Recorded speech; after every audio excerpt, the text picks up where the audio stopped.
Hello everyone, welcome to Semi Home Studying with Abby. Thank you so much for tuning into today's video. I'm realizing this hat may look a little bit goofier than in person. I just got it, vintage hat. Anyway, today I am on a quest, actually for the next 2 days, to can a bunch of stuff.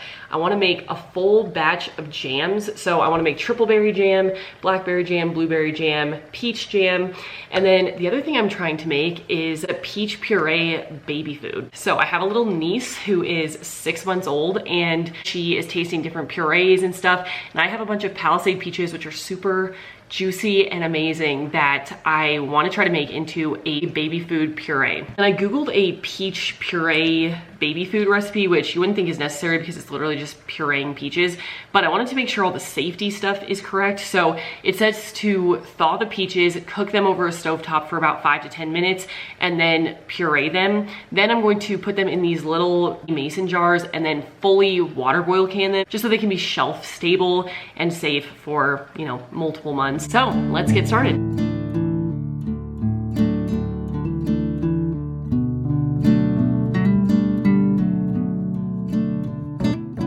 So the peaches I'm using are leftover from when I had my peach party. I will link that in a card up above, but basically I didn't freeze them that well. I froze them all in these big chunks in Ziploc bags because I thought we were gonna use them for smoothies and we could just kind of break them up and put some in smoothies. But now that I'm making jam out of them, it's a little harder as this big chunk is in the pan. So eventually I just had to kind of let it sit there and warm up, and I was eventually able to break it apart. I will never buy jam again from the store, I don't think, because it's actually so easy to make jam. I thought it would be really like a whole ordeal and very, very time consuming and tough. It's really actually quick and not that hard. Okay, I've also been watching Ballerina Farm on Instagram. I don't know if you know her, you probably do. She is like so popular and amazing. But she was saying that if you add a little bit of butter to your jam, the foam on top will go away. So I'm going to try it. I've never tried that before, but let's give it a shot. So now I'm just gonna let it cook down a little bit more, get a little bit thicker, and then we are good to can. I'm gonna get my water boil canner out, start boiling the water, the jar is heated up, and then we can start canning. Now for the jam, I'm doing these small little jars just because we don't use a ton of jam all at once. I don't think most of my family members do. I'm assuming I'll probably be giving some of these to my family members and how much. Also, I'm assuming the popping on the mason jars is a Colorado thing because our altitude, we're pretty high altitude. And I'm assuming these are packaged at low altitude, and so every time I open mason jars, like the first time it really surprised me because if they have a good seal on them, they will kind of definitely pop when you open them. Okay, I have 6 jars in the canner right now, so I think that's enough for now, and I'm going to start boiling them up. I've been cooking this peach jam for quite a while now, but it's still pretty liquidy, so we got some time left. Okay, I think it's looking pretty ready for us to start actually putting it in jars. They are warm. This is almost to a boiling point, I think, so let's start canning them up.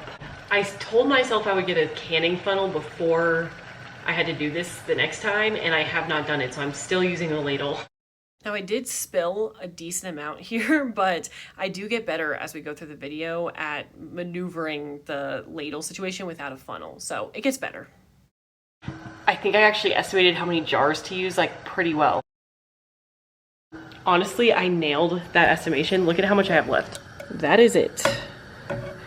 Maybe I'll fit this into like one of those mini mason jars, but I did pretty darn well with estimating 6 jars, so I'm happy with myself. Now I have to clean these and then put the lids on, and then we'll stick them into our water boil canner.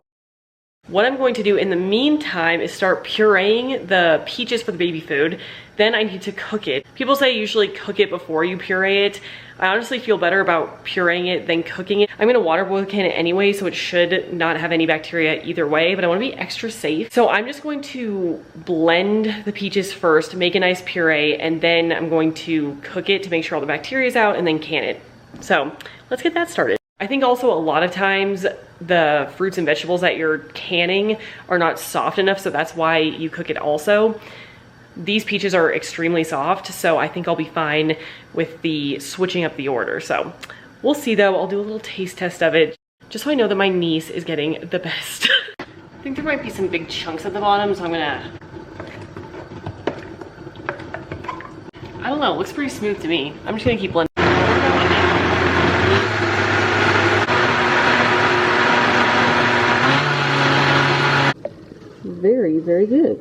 So now I'm going to pour it in the pan, just cook it for like 5 to 10 minutes. My jars should be here in just a few minutes, the little mini ones for baby food. So then I can start canning up those. Okay, my cans are done, so I'm going to remove them, and I put my cooling rack over here so they will cool nice and evenly on an elevated surface. So let's take these out of the canner. It's all very, very smooth, but a little watery. It's probably also because it's hot, but I'm gonna just reduce it here for a little bit and then put it into the jars. Okay, it's definitely starting to simmer now. And you can see that there's definitely this foam on the top, which is the same thing we get with the jam when we cook it down. And since I cannot add butter to the baby food, I'm just gonna scrape off the top of the jam with the foam in it, and it should work out just fine.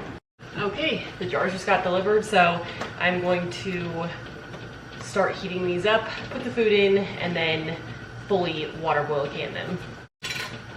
Again, I'm not sure how many jars this made.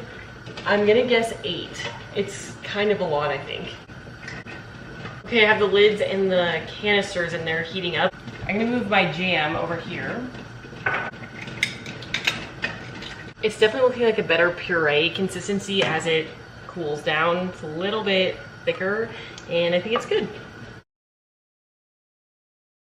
Can we talk about how good I am at estimating today? I made exactly 8 jars of baby food, and this is how much I have left. And I only brought out and sterilized 8 baby food jars. I'm right on with jam and baby food today. Good day. All right, the time has come to put them into the water boil canner to do the full sterilization canning process, so this should be shelf stable.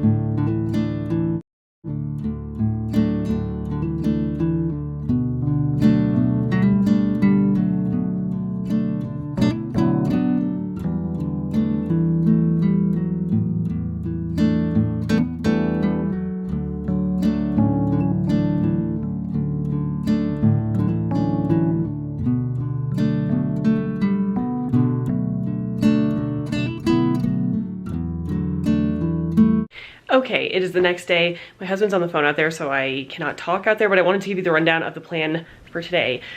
So I have a lot more fruit. I really, really liked the triple berry yesterday. We gave it a little test trial and it was amazing. So I wanna make one more triple berry batch. I wanna make a raspberry strawberry batch. And then I think I'm gonna make like a blueberry blackberry batch.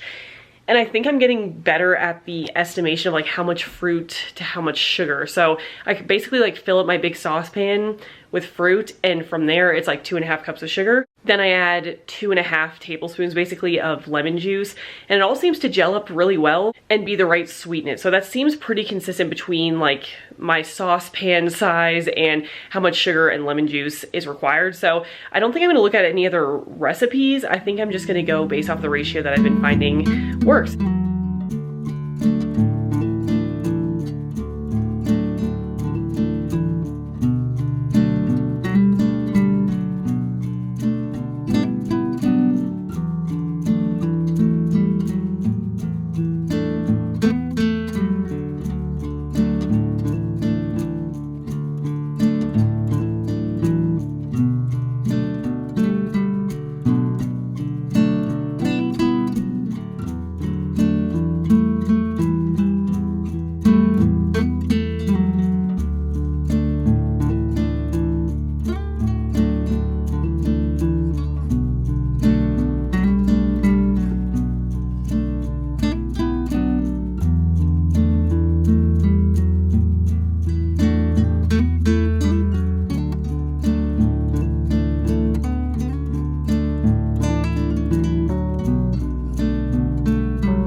Okay, I know this video is only like 10 minutes long, but it is very deceiving because that took me a very long time. I did it like through the course of a whole afternoon and then a lot of hours, like probably 5 hours during the next day.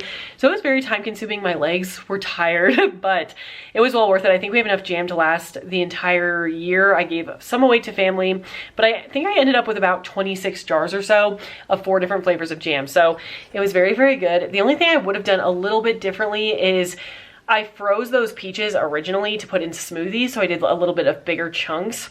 And if I would have known that I was gonna make them into jam, I probably would have cut them a little bit smaller, but we'll just have some extra chunky peach jam, which I'm not complaining about. So that is all for today's video. Thank you all so much for tuning in. I hope you enjoyed it. Make sure to like and subscribe for more cooking, homesteading, homemaking videos. So thank you all, and I will see you next video. Bye everyone.